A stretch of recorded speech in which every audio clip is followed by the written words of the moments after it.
There we go. We're recording. Okay. So, welcome everybody. Thanks for tuning in and joining me. And um, I'm here in the East Coast, and I have lots of you from Hawaii and some of you from other parts of the US, and maybe tuning in from other places I don't even know about. But I'm happy you're here. Today's webinar topic is on our immunity. And some of the key points that I like to make for my patients heading into the fall season, which tends to be an increased season of risk for things like colds and flus and upper respiratory infections and all of those, um, kind of aggravating symptoms. So we're going to talk about some of the naturopathic ways that I like to think about that. And if you have questions, I am happy to answer them. I will have time at the end. Just put them in the chat as they come to you, or you can put them in the chat at the end and I will get to them.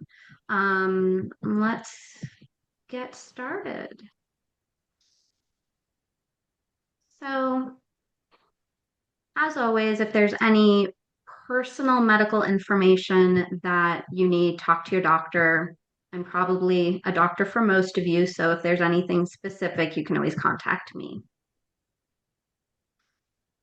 This is just a little bit of an overview of what we will be talking about today. So just welcome and introduction. I'm going to tell you a little bit about my new clinic setup. I know that probably most of you have gotten some of my newsletters. That's why you're here. But I'll tell you a little bit more about that. We'll talk about the immune system. We'll talk about my naturopathic approach on how we support the immune system. We'll talk about the nutrition aspect of the immunity. We'll talk about lifestyle. I'll talk a little bit about pediatric stuff, travel tips. I will talk about some supplements, and then I will also be talking about the new membership plan that I have as an option. Okay, so welcome everybody. Thanks for being here. And my new clinic is a hybrid clinic, meaning I am mostly online for my Hawaii patients, other than when I am back and forth, which I hope to be maybe every 6 months. So telehealth is what I'm doing most of for Hawaii patients. And my new clinic is the Coles Integrative Medicine Clinic. And I have my one-on-one telehealth visits. I have a membership plan. I'm doing a monthly webinar series as part of my clinic. So all kinds of things that I'm excited to share with you guys.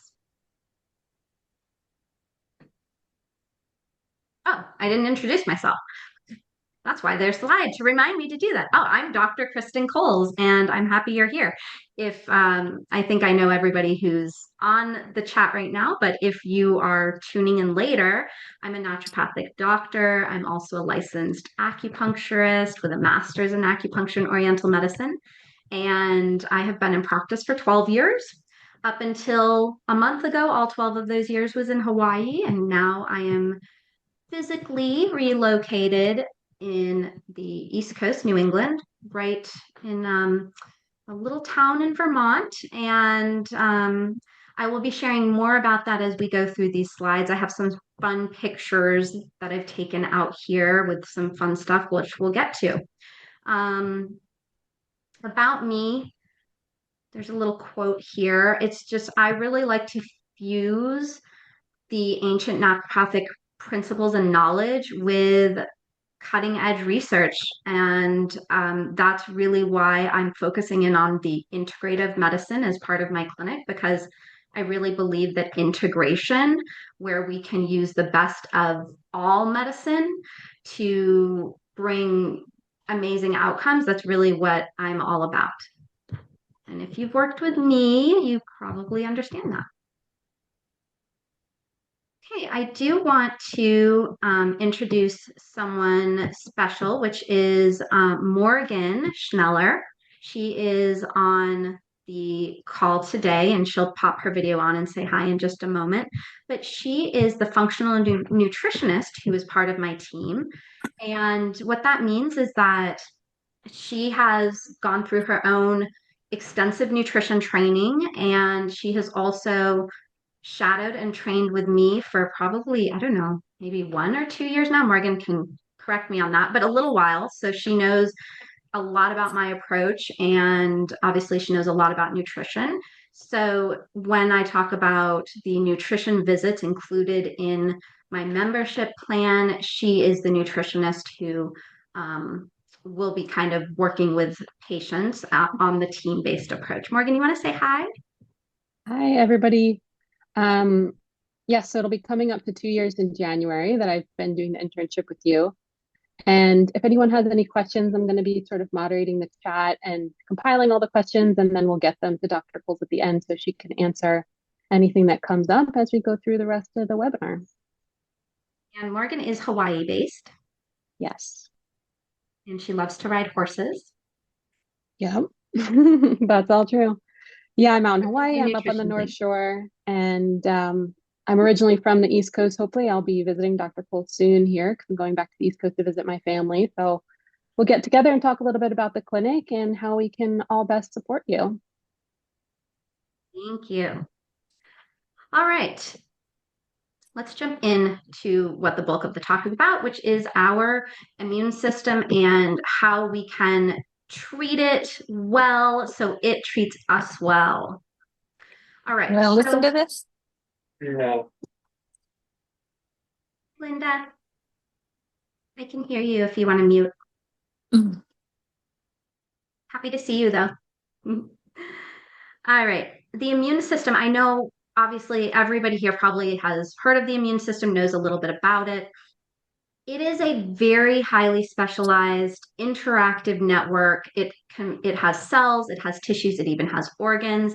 And an interesting fact is that we now know that there is nowhere in the body that the immune system does not access. We used to think like areas like the brain or like a uterus with a baby in it were sort of walled off from the immune system, but we now know that that's not true. The immune system, which I don't know, to me, that makes perfect sense. The immune system is everywhere. Every single part of the body your immune system has access to. And its essential function is that it's going to protect the body from foreign invaders. And imbalances of the immune system can show up in a lot of different ways. We can obviously have infections from an outside source, but we can also have intrinsic imbalances where we are immune deficient or where our immune system is overactive. So these would be situations where we can have allergies or autoimmune disease. So all of these things kind of are encompassed with the immune system. So it is a very complex system. But what we'll be focusing on today is the immune system as it relates to the foreign invaders, bacteria and viruses to be specific. So this pretty picture of the human here shows the different main sources of the immune system. The green pathways, that's the lymphatic system, which is an amazing system. We could do a whole talk on the lymphatics. But we have a lot of different immune cells and organs. We have the skin, that's kind of our exterior first line of defense against microbes. We have our bone marrow, which makes stem cells for our immune system. We have the bloodstream where we circulate. We have the thymus. That's an interesting organ, not to be confused with the thyroid gland. The thymus is where T cells mature. And then we have the lymphatic system itself, which goes the entire length everywhere in the body. We have the spleen, which stores our immune system cells and can release them. And then we have the mucosal tissue. And this one is what we'll be focusing on or thinking about a lot in this talk today, because this is the tissue that lines the sinus cavities, the mouth, the GI tract, and that's where we have specialized immune hubs, which things like our tonsils, our adenoid tissues, and those are basically our first defense of bacterial viral invaders.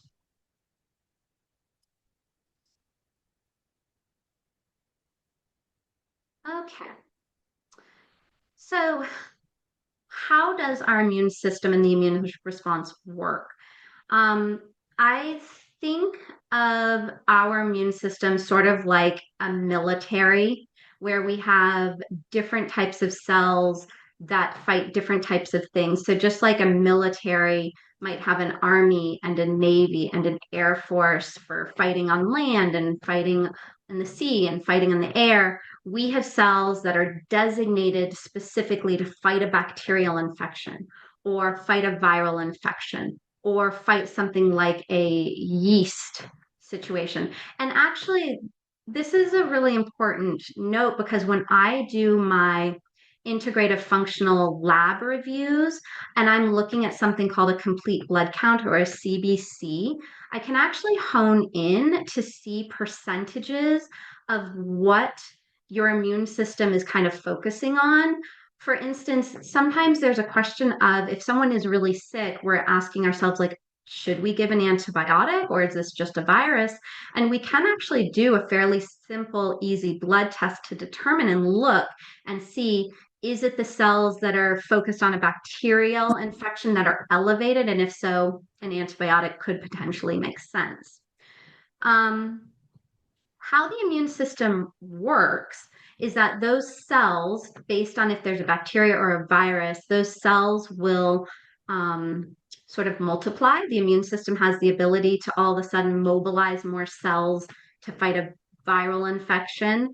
And then those cells themselves have the ability to do chemical warfare, so to speak. They can make these chemicals that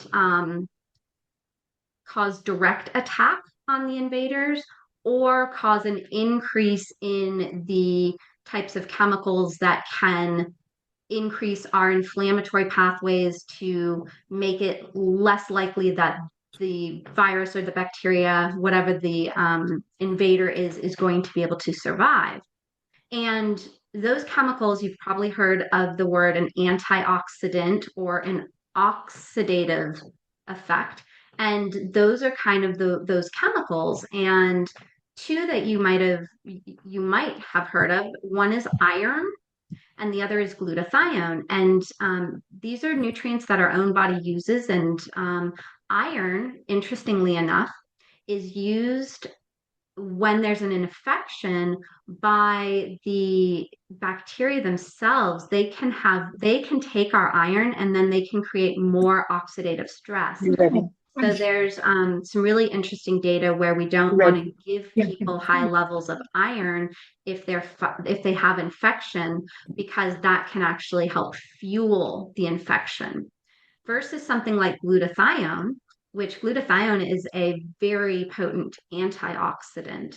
And that is something that the immune system uses a lot of. So when we give glutathione, if you've been a patient of mine and we've talked about like IV therapy, glutathione is a very common one. But we can also give it in liquid oral, and that's a main antioxidant and it impacts the immune system. And then inflammation itself is actually an interesting response to an infection. That is how the body tries to fight the infection. And being able to mount the proper inflammatory response is actually key to a healthy immune system. Now, obviously, we don't want to get into a situation where the inflammation is out of control. And that's another sign of a sort of healthy immune response versus not, is that we want just the right level of inflammation versus we don't want to go overboard. Um,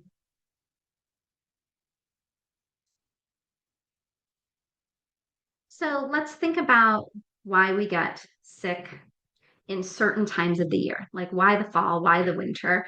There's some very simple reasons for that. We definitely have more time spent indoors, and indoors means we're sometimes closer together with people or there's more people huddled inside. Obviously, the air circulation may not be as great. It's easier for these pathogens to spread from person to person. There's also the cold air that we can have exposure to, cooler temperatures, lower humidity, dry air. All of that can dry out our mucosal barrier. So that mucosal barrier is really key. The reason it makes mucus and that mucus is like moist is for a very specific purpose. And the more moist the barrier is, the tighter it is. And when things dry out, you can think of like a, a dry, cracked earth. Those cracks are going to be areas where bacteria can have better access to gain entry into the system. So, keeping ourselves kind of moist in the mucosal area is very important. There's also a situation that occurs in the winter where we have a bunch of holidays that are all like jam packed together. And these holidays tend to have one thing in common, which is we get together with all our family, our friends, and we eat like delicious food. And sometimes that food has more sugar, and sometimes it has more carbs, and sometimes we're drinking more alcohol. And sort of this kind of combination combined with some of the other things like more indoor time and more things circulating, and then less sun exposure. So we don't have as much vitamin D unless we're supplementing. So all of these can kind of come together and create the perfect storm in terms of the quote unquote cold and flu season. So, what do we do about it? Well, step one is you attend a webinar like this and you learn everything you can do on your own to help keep yourself as healthy as possible going into this time. And then the naturopathic approach is definitely different than a purely conventional medicine approach. What is the conventional medicine approach? Get your flu vaccine. That's basically, I would say, the biggest message that's given.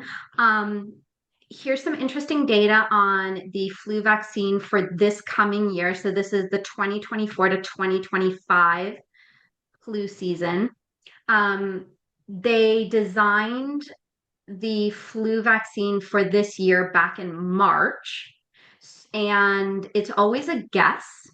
They guess 6 to 9 months ahead of time as to what their best guess of what strains of the flu vaccine will be circulating.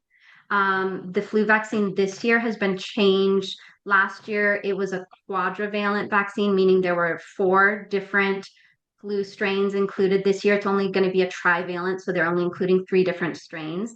But it's basically just a guess in terms of what might be circulating. So, and that's often why the efficacy of the flu vaccine hovers between 30 to 45%.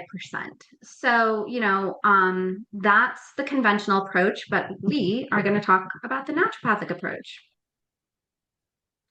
So, the foundations of health, you're going to hear me talk about that anytime you ever hear me talk about any type of webinar presentation. There's always the foundations of health. And if we think about the foundations of health sort of before everything we kind of think about for disease and vitality in the system, there's so much there that we can do.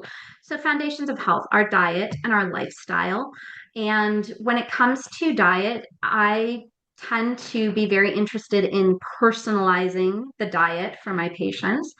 I did note here something about removing food sensitivities, and that is a very sort of particular approach that I take because one of the things I know is that if we have foods that our immune system is reacting to on a very low level, but maybe a daily level, what is your immune system not doing?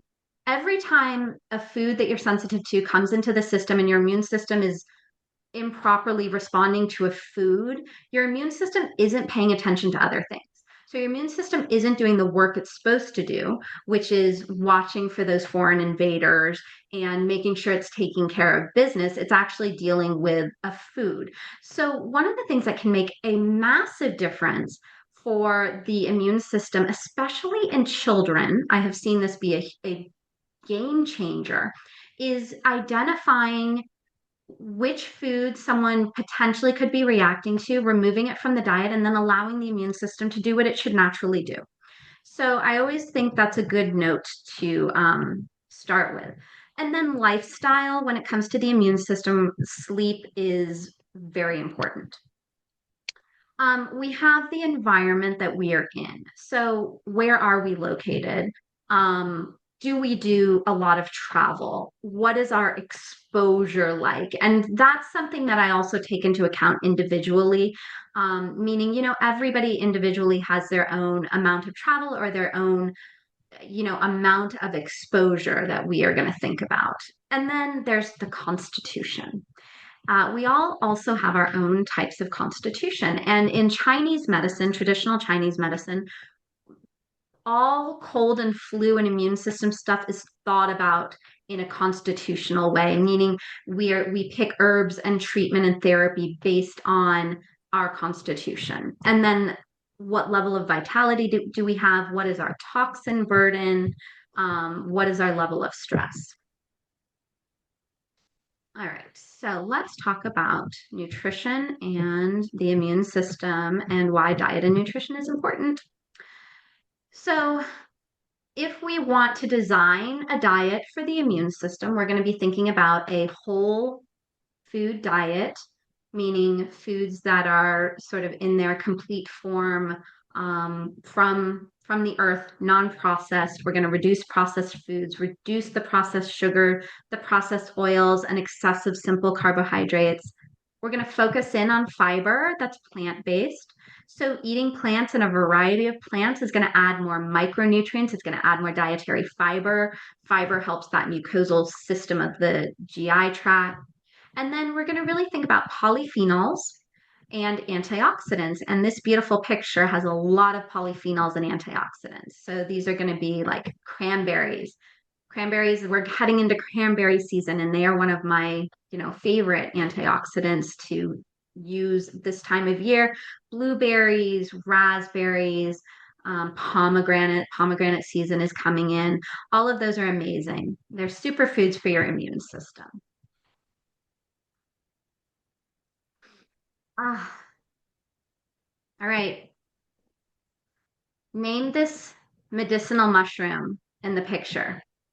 Anybody can unmute or put it in the chat. Tell me tell me what shows up or yell it out. Anybody know this one?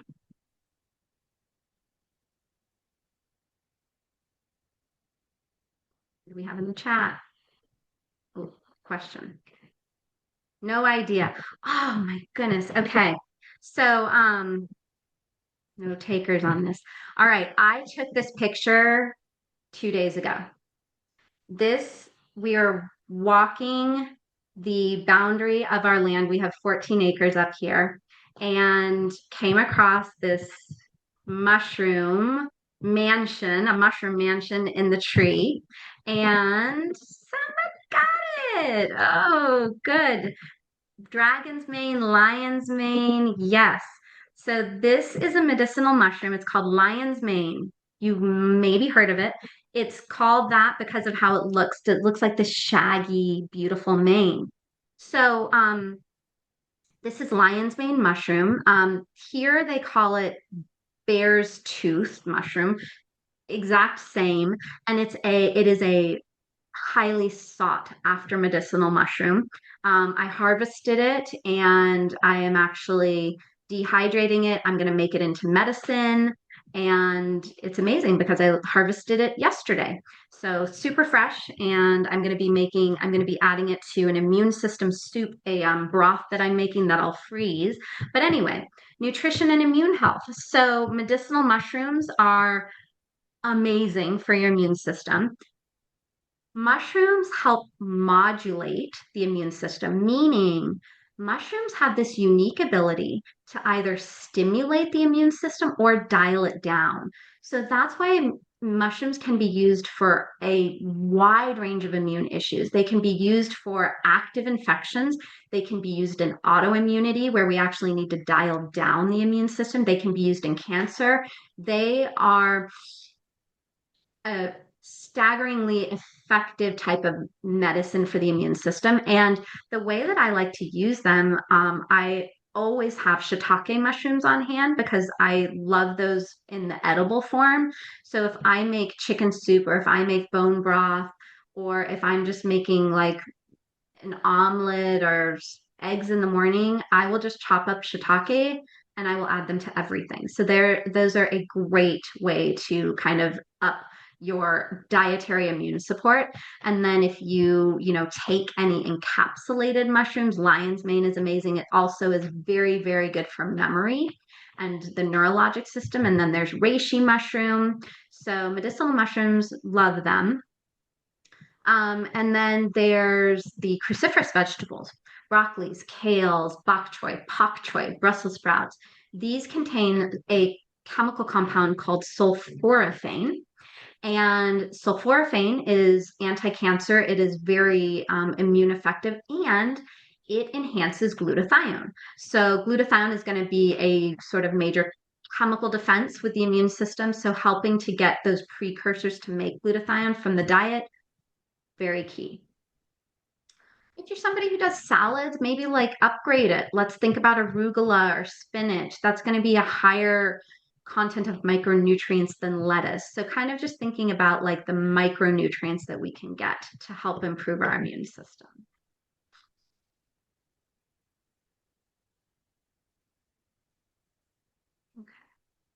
Chinese medicine principles, constitutional fall and winter are constitutionally considered windy and cold. So the sort of traditional Chinese medicine always talks about protecting yourself from wind.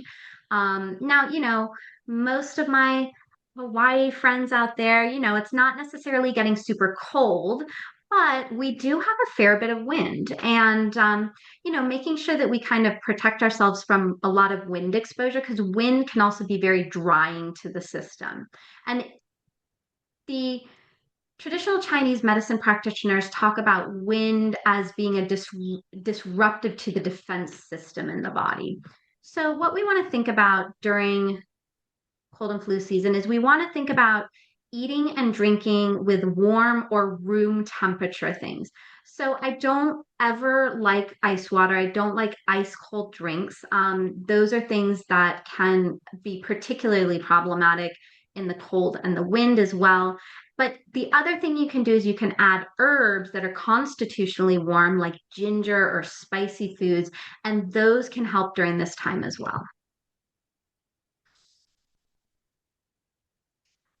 So culinary herbs, we love culinary herbs. They are immune superfoods. My absolute favorite is thyme. I recommend that all of you, have thyme either fresh sprigs or dried in your sort of like medicine shelf all winter long. The fresh thyme you can use for steaming if there's any upper respiratory infection or lung infection. Thyme works amazing in a steam method because the essential oils in thyme will be extracted and carried through the steam deep into the cavities. And thyme is incredibly antimicrobial, and it also actively targets bacteria and respiratory pathogens. So I always include thyme in all my broths, all my like anywhere I can add it in cooking. If you can add a little bit even to just a regular tea that you're drinking, thyme is amazing. Rosemary is warming. It's also antimicrobial. That's a great one. And then garlic, that is a very potent antimicrobial. So garlic, if you tolerate garlic or enjoy garlic, using that liberally if you're coming down with anything can be very, very useful. And I have a little recipe I'm going to share in a few slides that has a lot of garlic in it. Of course, we have things like prebiotics and probiotics, which can be food-based, dietary. Taking in fermented foods and prebiotic foods definitely can improve the immune system response because of the gut microbiome. A huge amount of our immune system, 80% of it resides just beyond the walls of the gut and the mucosal barrier. So making sure that that mucosal barrier and our gut health is doing well will go a long way for overall immunity. Now, if you are somebody who has been specifically put on a diet by me that avoids fermented foods or probiotics, continue to follow the personalized dietary advice you've been given. There's a few types of situations where probiotics and fermented foods can be more problematic. But if that is not you, then definitely, kimchi, sauerkraut, um, any type of fermented pickles, yogurt if you tolerate it, those are great options. All right. Anybody ever heard of fire cider? Maybe. Well, fire cider is kind of an old school naturopathic um, remedy that you can make at the start of the fall season. No, people haven't heard of it. Um, I love fire cider because you can make it and you can then have it on hand for the entire season. Here's the recipe. We can share it afterwards too if somebody needs like a PDF of it. But it's going to have a base of apple cider vinegar, which apple cider vinegar has a little bit of probiotic and prebiotic in it already if you get the, active form. And then what you're going to do is you're going to chop up some onion. You're going to look at this 10 cloves of garlic. That's really spicy. You chop up tons of garlic or even crush it up. You chop up your onion. Now, this is an original recipe from a very famous herbalist called Rosemary Gladstar. I don't use jalapenos because I'm just not a pepper person. It's just individually a food that doesn't agree with me. I don't include jalapeno peppers, but you can. Definitely some lemon, fresh ginger. You can add fresh turmeric as well if you have it. The horseradish root, or I've gotten even like when I've made it before, I've gotten like wasabi powder. I'll include that. You can do turmeric powder, you can do cayenne. That will make it very spicy though. Sometimes I will say I don't include cayenne in my own. You can do your rosemary, and then very important, the quarter cup of raw local honey. And honey has its own medicinal properties. But then you mix this all up in a jar and you basically just let it sit on your shelf for weeks and you shake it up every once in a while. And then it's one of those things where you can take like a little teaspoon of it daily to kind of be a little immune support, or you can add it to salad dressings, or you can use it just if you're fighting a cold or a flu. And you can imagine how that will open your sinuses and open things up. So that's a very kind of old naturopathic way. Here's the directions. So basically what I just explained to you. Shake it every day, store it in a dark place. You can strain it after a month and then just keep the liquid. And then you would add the honey at the end. So we'll send out those directions if anybody wants them. All right, let's talk about lifestyle. Sleep. Sleep is my biggest lifestyle intervention. This is a really interesting study. You possibly heard me talk about it before. I talk about it a lot because I think it's fascinating. It's 153 people, and they were given a rhinovirus right into their nose. And it's interesting. I wonder who are the people they signed up for this. But basically, they gave them a virus straight into the nose, and then they watched to see who developed the actual infection. They checked them the day before and then they watched them for 5 days after the exposure. And what they had done also for 14 days before they actually gave them the virus is they tracked every one of these individuals' sleep and the amount of sleep that they were getting. And what they found is that the participants who were getting less than 7 hours of sleep were 2.94 times more likely to develop a cold than those with 8 hours or more of sleep. So 3 times more likely. Also, the sleep efficiency was also greater. That means like how efficient the sleep was, meaning was it sleep that was very broken up, but it still, added up to 8 hours, or was it like a really nice night of like great 8 hours of sleep? And People who had sleep that was less than 92% efficient were 5.5 times more likely to develop a cold than those with 98% or more efficiency. What's really interesting to me is that there are some individuals in this study who didn't actually get the cold. They didn't get the illness, even though they were inoculated straight with the virus into their nose. That's pretty fascinating. So, what we can take from this is that poor sleep efficiency and shorter sleep duration in the weeks preceding an exposure to a virus are associated with lower resistance to the illness. So, definitely, that's a very interesting study. Let's talk melatonin, which is our circadian rhythm hormone that is secreted at night. And then let's talk about cortisol, which is the daytime circadian rhythm hormone. What's really interesting, I don't know if anybody has ever experienced this, but it is very common when someone has a cold or a flu that symptoms worsen or people feel worse at night. starting usually in the late afternoon into the evening. So maybe like 4 or 5 p.m. and then into the evening and around bedtime. A lot of times people can feel a lot worse and then they wake up in the morning and they're like, oh, I feel a little better this morning. But then as the day progresses, things get worse and worse again. Well, this is actually because of these circadian hormones.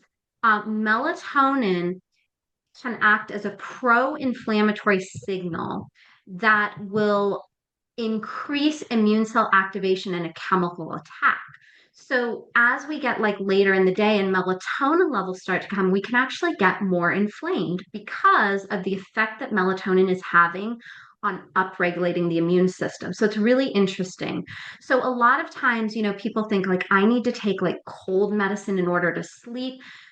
One of the things we might think about is like maybe there's some other things we could do just because this is a natural response of like our body trying to fight from melatonin rising.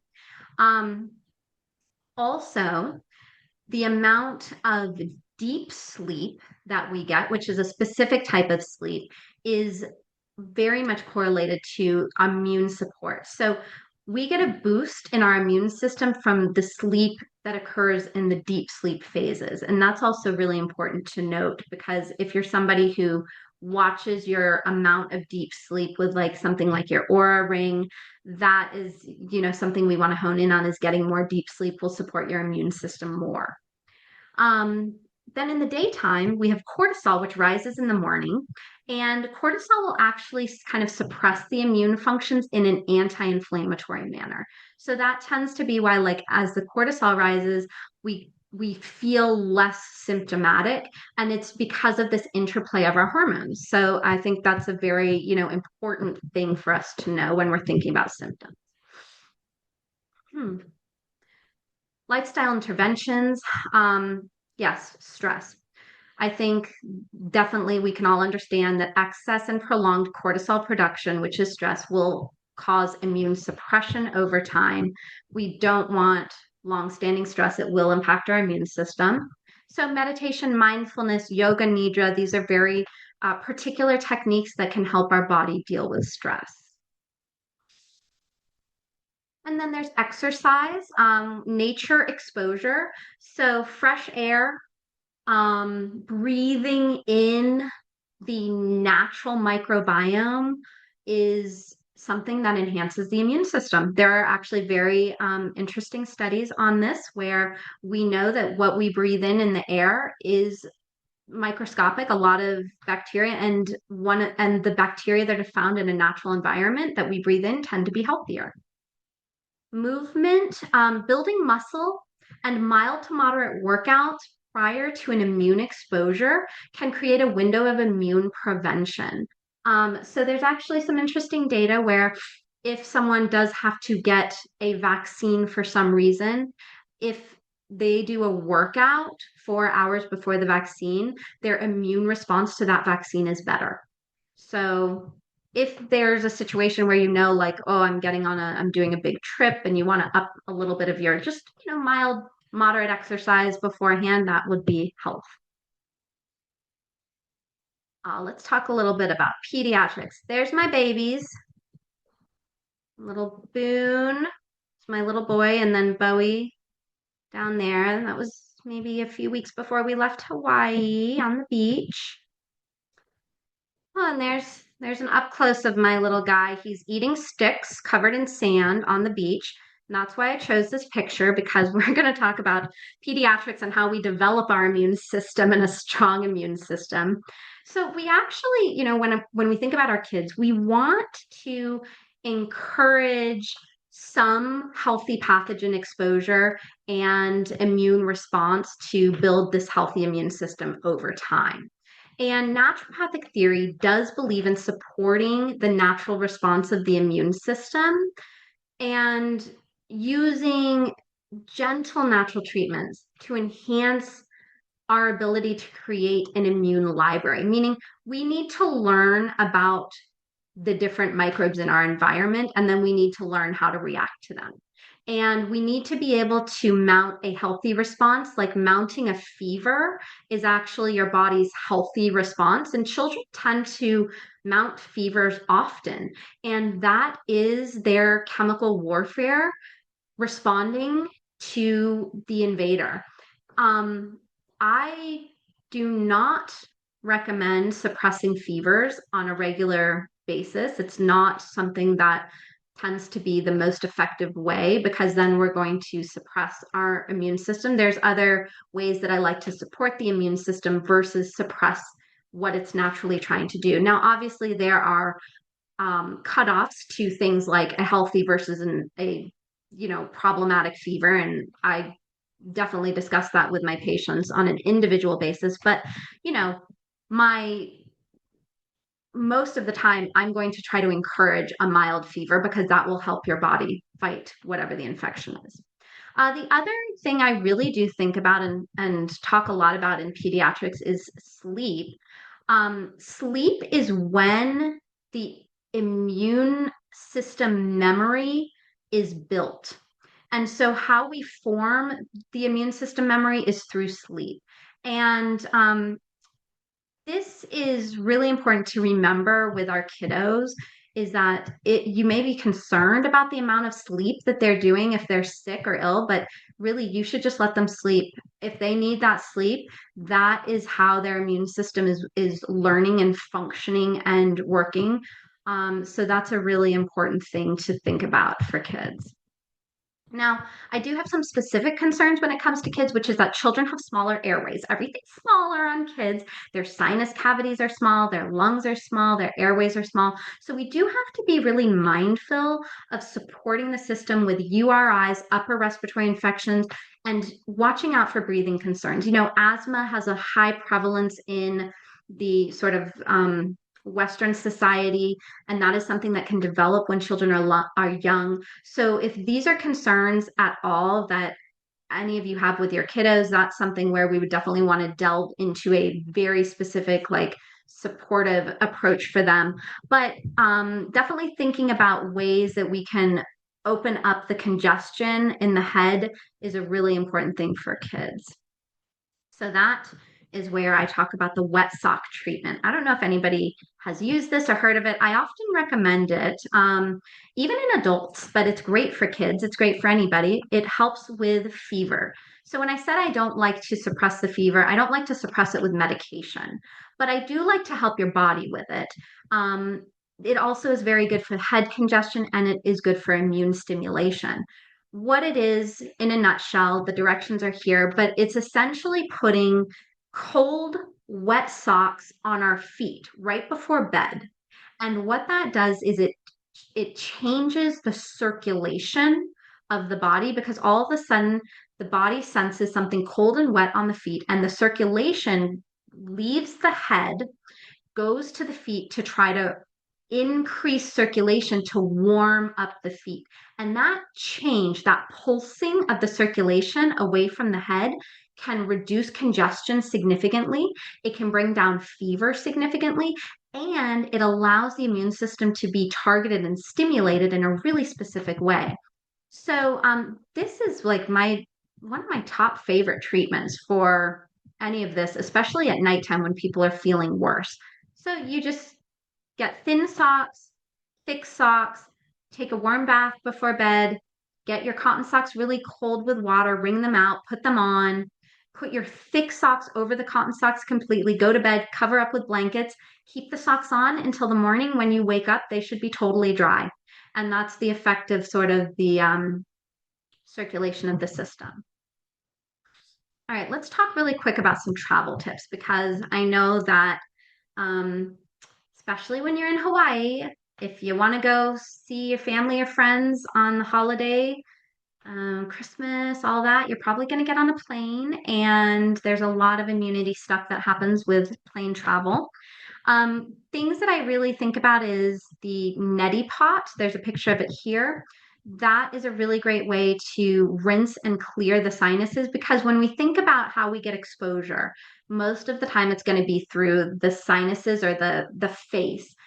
Breathing in those microbes on the plane or when we're kind of in passing in the airport. So I am a big fan of rinsing your sinuses right after you kind of get off those airplanes or trains or whatever you're on, because rinsing out those microbes will help get them out of your system.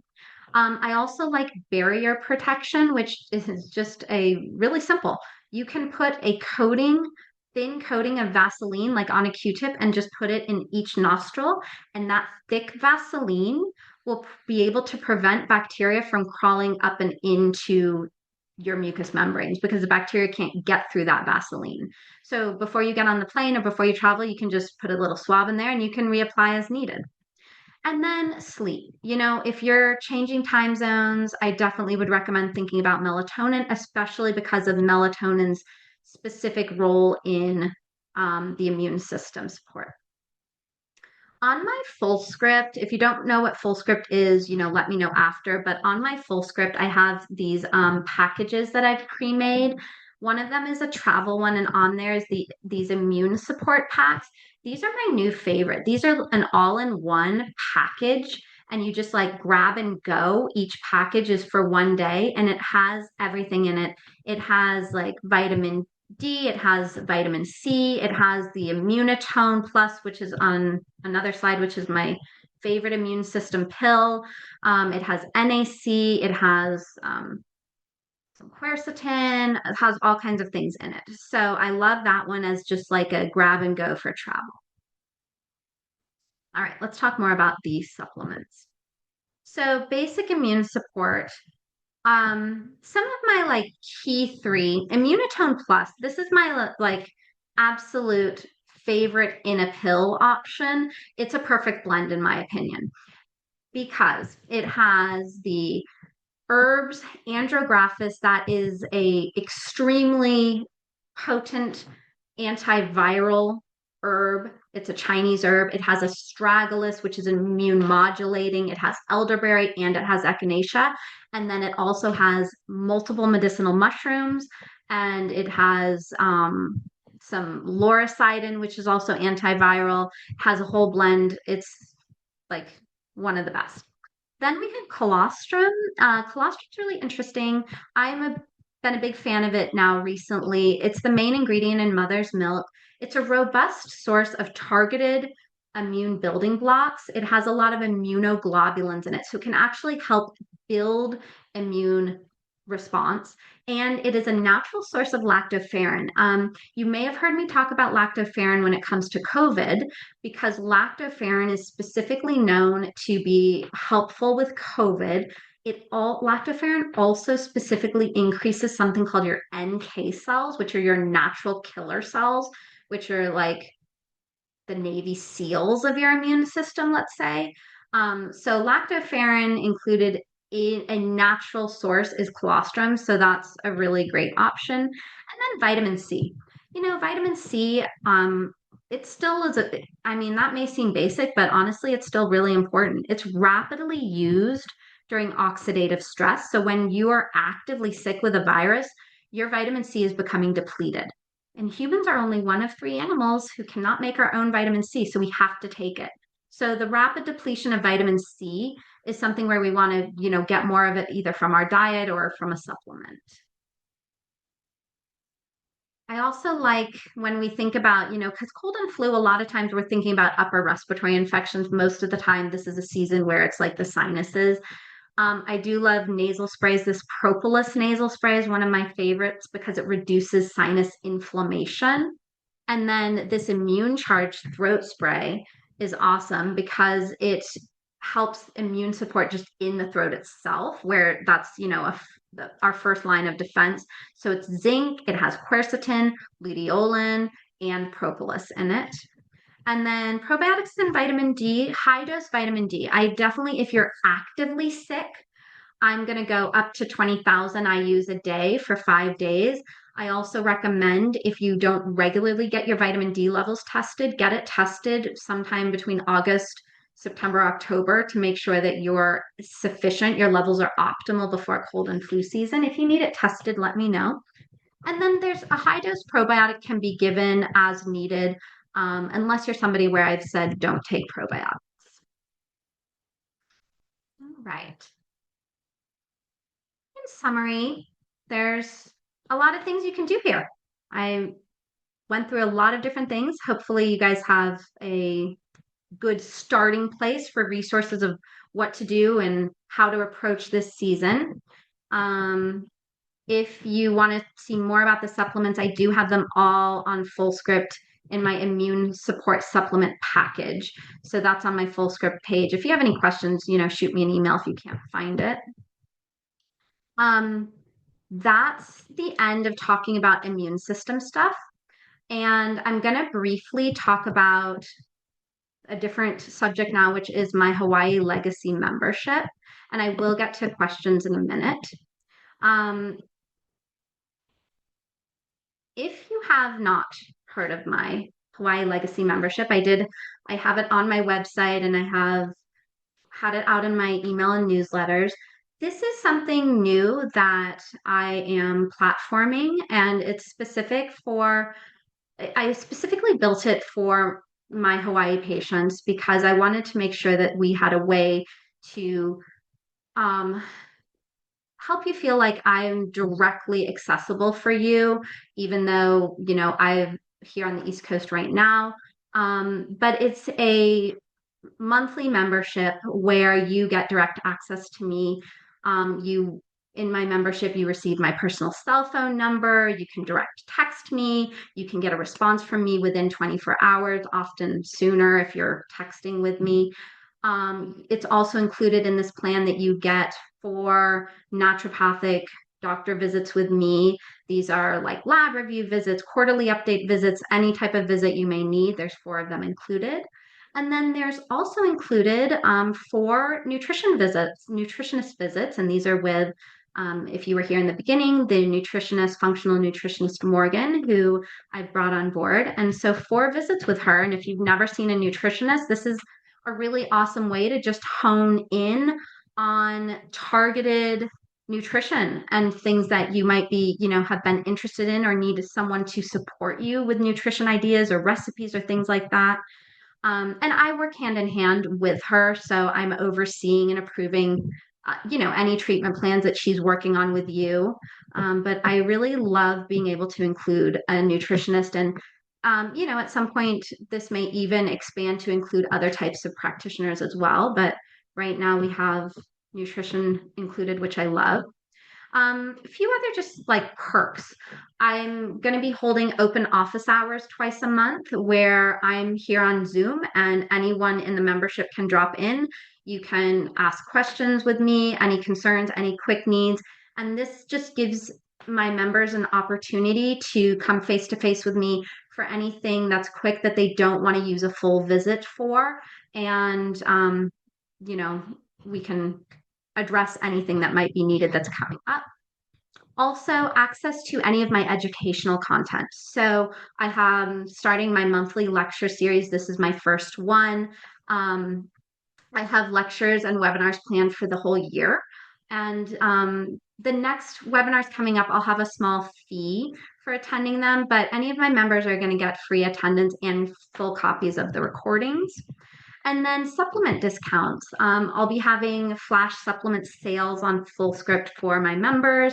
I also will have extra deals on things like Prolon, fasting mimicking diets, and I am starting a personal herbal dispensary, starting with the lion's mane mushroom that I harvested yesterday. And I'm growing a lot of herbs here come next summer and springtime, and I'm going to be making my own herbal medicine salves. And I probably won't have a lot of it, but if you're in my membership, you guys can have first dibs on it. All right. How do you join if you're interested? I'm starting small. I'm keeping it to 25 people because if I give my cell phone to too many people, I don't know what would happen. So I'm going to keep it small. I still have spots available. I do have people already signed up. Oh, and if you've already signed up and you're on the webinar today, the bonus will be accessible to you guys. I have a bonus for anybody who is here today who is interested. But monthly payments are $270. And then a yearly, if someone wants to pay upfront in full, you get a 10% discount on that. So that's $324 savings. And then anyone attending today who does think they want to join, I am giving you 1 month free in addition to that if you're interested. Also, when I'm back on island, if you're in my membership, you can have first access to my in-person appointments. Here's a little page on the discounts and the extra 270 off 1 month free is available to anybody for monthly or yearly. It's just you have to sign up in the next 7 days to get that extra bonus, and I would be happy to have anybody join the membership. So let's talk about what's coming up. I do have an October webinar coming up. It'll be at the end of the month, October. And October, often known as a breast cancer awareness month. So this month is going to be integrative approaches to cancer prevention, not just breast cancer. I'm not talking about that specifically. I'm just going to talk about cancer and integrative approach, talking about why cancer is on the rise, how do we prevent it, what type of cutting edge testing is there that's coming out on the market, therapeutic nutrition, supplements I use, complementary protocols, all of that. The fee for the webinars will be $30 if you're not a member. And if you don't know how to contact me, here's my contact page. I have a website, drcoles.com. I have Instagram. My full script is on my website, and then my email, stayhealthy@drcoles.com. Hopefully, everybody here already knows how to contact me. If you don't, do let me know. And I just want to say thank you for attending. Thank you for coming. Thank you for popping on. I'm so glad you guys are a part of my new hybrid clinic, and I'm looking forward to many more years of providing you with the best in naturopathic care. And just reach out if you have any questions for me. Let's do some Q&A if you have to pop off because we're right at 4 o'clock. You can do so, but I will stay and answer some questions. Do we have questions? Looks like we probably do. Yes, we have a couple questions. Hi, Dr. Coles. I'm going to read them off to you so you don't have to scroll Thank through you. the whole That's chat. great. And I'm going to take a sip of my tea, my turmeric ginger tea tonight. Okay, so the first question is relative to nutrition, and somebody asked, what is a polyphenol? So a polyphenol is a specific chemical that is an antioxidant, and it is found in the sort of very dark colored berries. It's found in wine. So, like grapes. Oh, you guys, I found Concord grapevines all over my yard here, which Concord grapes are like one that have some of the highest levels of polyphenols. Um, but when I got here, they were like just past like peaks. So next year I'm gonna have to harvest a lot and I'll be making something great out of those too. But like the super purple grapes, like Concord grapes, your pomegranates, acai berries, those kind of things. Okay, great. So the next question we have is, what do you think about the practice of tree bathing? Any truth in that for health? Sea bathing. Ah, who asked that? I love that. Um, yes, there's legitimate research on tree bathing. So tree bathing is essentially like going into nature, into the trees, and sort of just like being with the trees. There's even legitimate research on like hugging trees and what it does for your nervous system, actually. Tree bathing will reduce excessive cortisol. So, if you're really stressed, if there's high levels of cortisol, going into nature and sitting among the trees is beneficial. Okay, great. Next question. What do you think about the like booger removers for babies and kids? Yeah, those are fine. Those help open up the airways, reduce the congestion. They're natural, they're fine. I don't have any problem with that. It's not going to interfere with their natural barrier. Okay. What do you think about kombucha? Kombucha. It's a fermented tea drink. It's okay for some people. I would say watch the amount of intake because it does have some sugar in it. But if that's the best way that you can tolerate fermented foods, I would say some amount of fermented food daily is better than none. But you know how kombucha comes in these like really big bottles? Like don't drink a whole one at once. Like one bottle like should last like 3 days. Like a third of the bottle or like even a quarter of the bottle. Like we don't need to be drinking the whole thing. That's a good answer. Um, okay, this next question is, do you still see like cold and flu season affecting people in Hawaii, even though the change in season is relatively mild? Yeah, that is such an interesting question because it's true that the like location, when I was talking about the environment and the location, it's very different in Hawaii. And I would say that it tends to be lesser there, but there's so many visitors, influx of visitors, especially Honolulu. If you're Honolulu, there's so many visitors, and there's a lot of us doing our own travel that it does tend to still have the same seasonal high and low. Okay, we just got two more in. One of them is an easy question. It's what is the current rate for a regular telehealth visit? So I'm thinking this is just a one-on-one pay as you go. Great. So the rate is the same as what it used to be at the old clinic, didn't change it at all. 30 to 45 minute is 185, 45 minute to 60 minute or like extensive lab review is 205. And then Is brief there, office visits are 65. and is that all listed on your website? Is that accessible? I don't think it's listed there, no. Okay. But I could Next list. question. If you bake shiitake mushrooms, do they lose their nutritional benefits? If you wet them. If you bake them or cook them, I'm essentially thinking if you heat them. Oh. So I said if you bathe them. I was like, oh, bathe our if we bake them. No, you can do anything you want with shiitake mushrooms, they will still be effective. Okay, And great. actually, I should say they're more effective cooked versus raw. So I always cook shiitake. I do not eat shiitake raw. You're going to release more of the polysaccharides, which is the type of chemical in mushrooms that make them immune modulatory. You'll release more of the polysaccharides when you cook them. So raw, not so much, but any which way you cook them, yes. Okay, that's it for questions.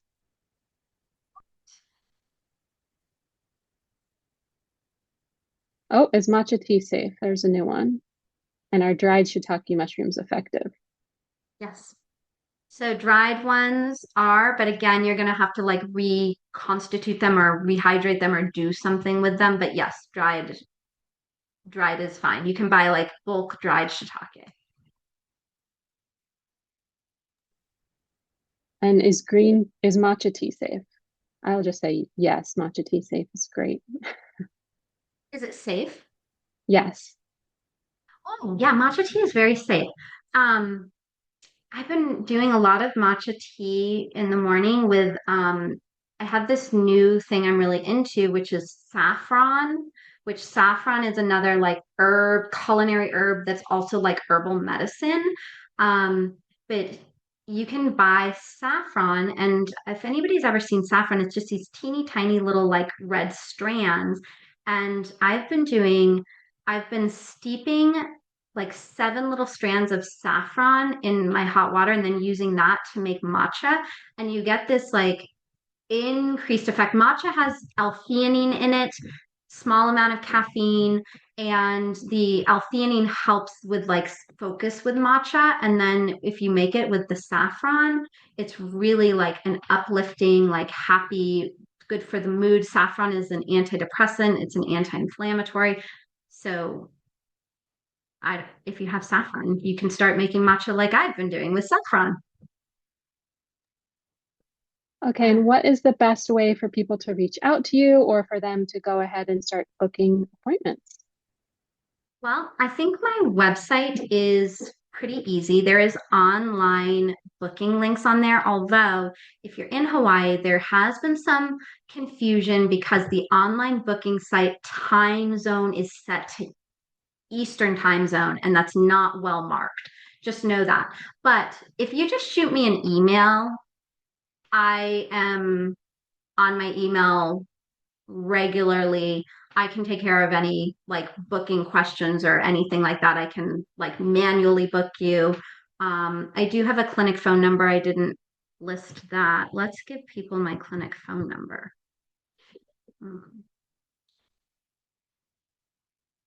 which I don't have memorized. So just a moment, unless Morgan can find it soon. But I can.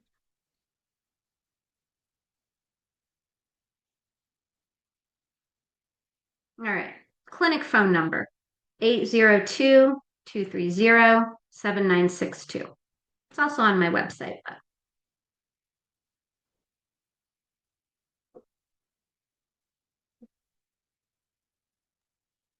All right, well, thank you, Dr. Coles. I'll let you close it out and say bye to everybody, and hopefully we'll see you all again soon. hey, hold on. I want to see everybody who's here. Wait a minute, because I've been not paying attention. Oh, hi, everybody. Aw, I'm so glad to see all of you guys. We're so happy to see you too. Your Yay. children are so beautiful. Every time I see them, they're more beautiful, more sweet and adorable than the last time. They're a reflection of you. They're very sweet and very adorable and very rambunctious and full of energy and full of life, and that's how it should be. But they're making me run after them, but that's very good. Thank you. And it's good to see you. Thank you for making the time for all of us here in Hawaii at your late time there. We really appreciate that. Oh, you're welcome. It's great to see you, Kathy, and thanks for Yeah. tuning in. And anybody else is welcome to come on and say hi. It's like, you know, don't feel shy, but also you don't have to. But I'm so happy to see everybody here, and I'm glad you guys tuned in. Hope you guys learned some stuff. Always. Good. All right. Well, I'm going to end the recording.